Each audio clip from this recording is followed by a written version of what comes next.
Olá, meu nome é Wagner Meira Júnior e sou professor titular de Ciência da Computação da Universidade Federal de Minas Gerais. Sou também um dos coautores do livro Data Mining and Machine Learning Fundamental Concepts and Algorithms. Hoje nós vamos continuar aqui falando sobre a avaliação de classificadores.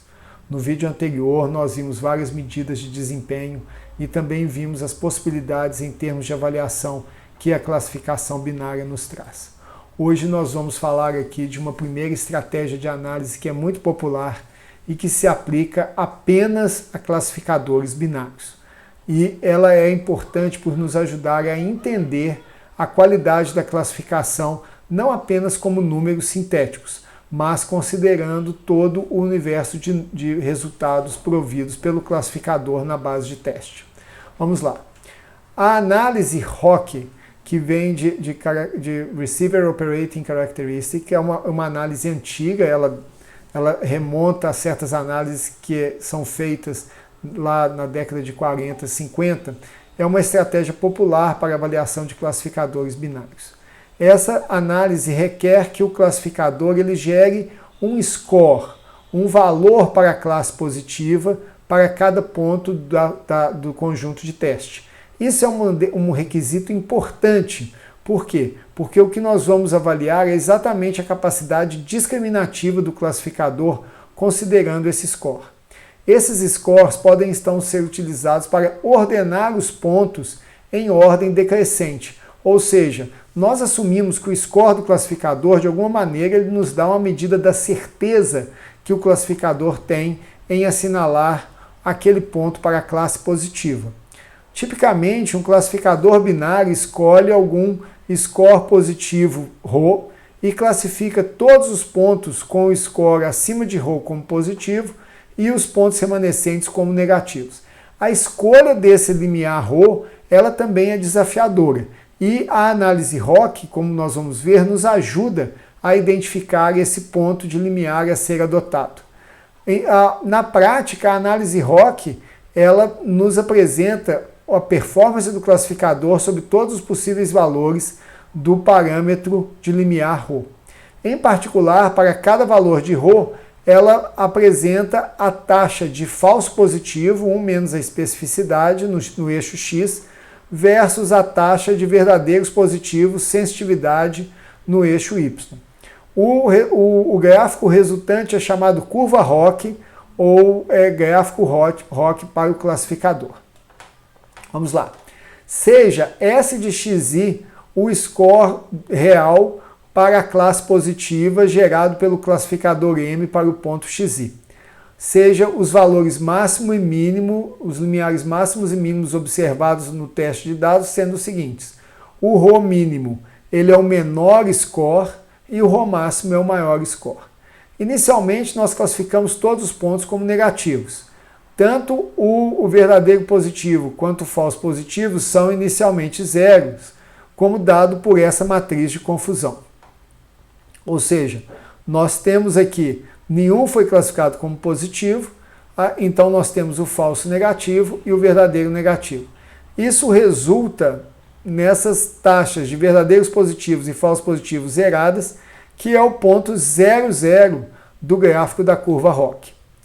A seguir, para cada valor distinto de ρ na faixa ρmin a ρmax, nós vamos tabular o conjunto de pontos positivos, ou seja, R1 ρ, xi pertence a D se ele for maior do que aquele ρ. E nós calculamos as taxas de positivo e falso positivo, de verdadeiro positivo e falso positivo, para obter um novo ponto na curva ROC. Finalmente, no último ponto, classificamos todos os pontos como positivo. Tanto o falso negativo como o verdadeiro negativo se tornam zero, considerando a matriz de confusão.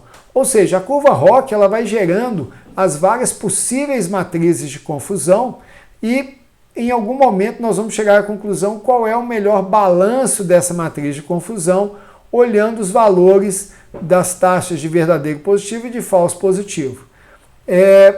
Ao fim, então, o verdadeiro positivo e o falso positivo atingem valores 1, e isso resulta no ponto 1.1 na quina superior direita do gráfico ROC. Vamos continuar entendendo, daqui a pouco mostramos graficamente. Um classificador ideal corresponde ao ponto 0,1, ou seja, ele não tem falsos positivos e ele tem apenas verdadeiros positivos. Nesse caso, ele também prevê todos os pontos na classe negativa corretamente. Esse caso ele é mostrado por essa matriz de confusão aqui, que é exatamente o nosso alvo. Um classificador com uma curva próxima do caso ideal ele tem também pontos próximos aqui na superior esquerda, que é o classificador. Um conceito interessante a partir da curva ROC que vamos ver na sequência é a chamada área sobre a curva ROC. Essa área, também conhecida por AUC, é uma medida da qualidade do classificador. Ela é a integral dessa curva, de maneira que quanto mais próximo a curva passar do ponto 0,1, como acabamos de mencionar, melhor vai ser a qualidade do classificador. Bom, então aqui nós temos os vários cenários, o cenário inicial, o cenário final e o cenário ideal, que nem sempre nós conseguimos alcançar. Vamos falar rapidamente sobre a questão de um classificador aleatório. O classificador aleatório é aquele que basicamente ele faz uma previsão aleatória e ele acerta em metade dos casos. Nesse caso, esse classificador ele vai acertar a metade dos casos e o resultado é que ele sempre vai ter um TPR e FPR de 50 e 50. Ou seja, ele é uma reta que vai do ponto 00 ao ponto 11. Em geral, qualquer probabilidade de previsão R para a classe positiva, ela leva ao ponto RR no espaço ROC. A linha diagonal representa a performance de um classificador aleatório, onde todas as classes previstas como positivo atendem esse limiar R. Tá? Agora nós vamos detalhar como a curva ROC ela é construída. Tanto a curva ROC quanto a avaliação de AUC toma como entrada o conjunto D e o classificador M. O processo se inicia pelo cálculo de todos os scores para a classe positiva.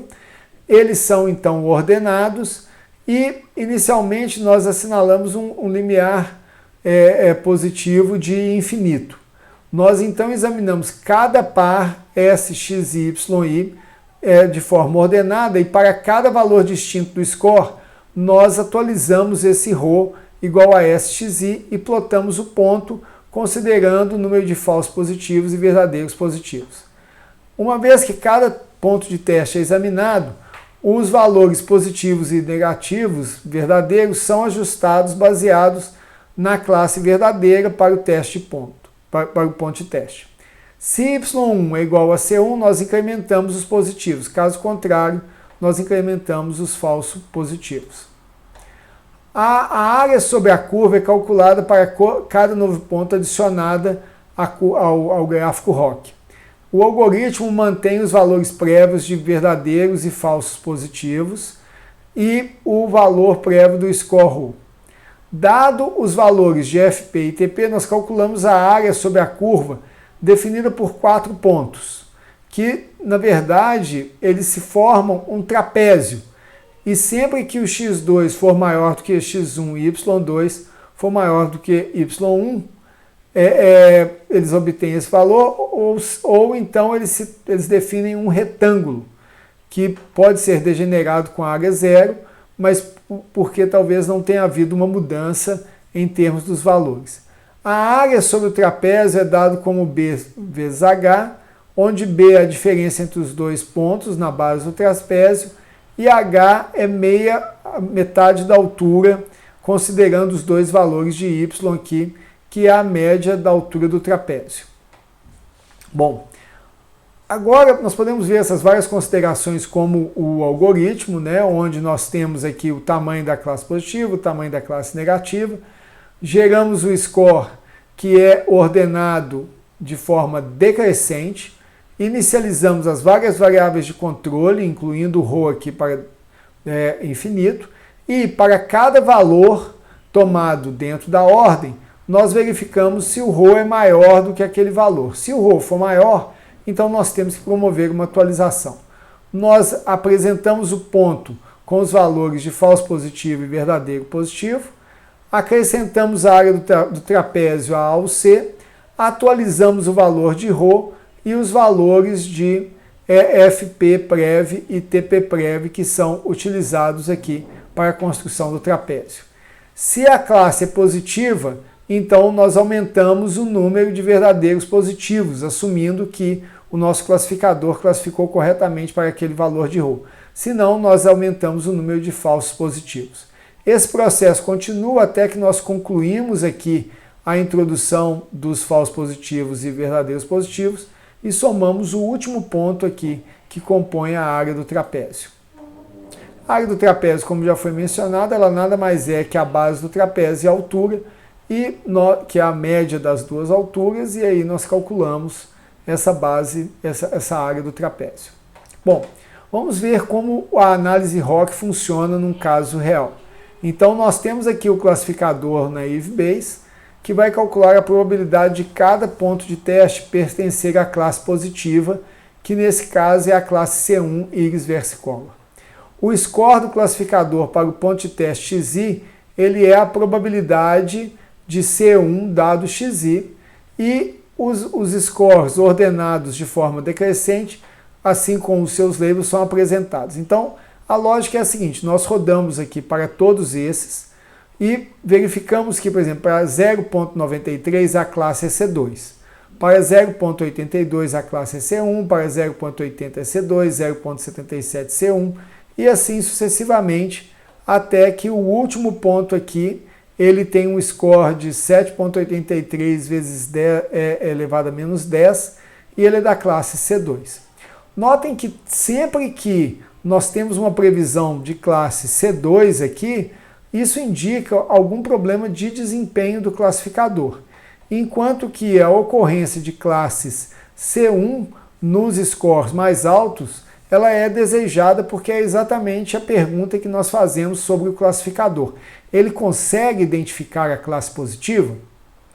Bom, então, seguindo essa lógica, nós temos aqui a curva ROC. Notem que quando ele falha, nós aumentamos a taxa de falsos positivos, quando ele acerta, nós aumentamos a taxa de verdadeiros positivos.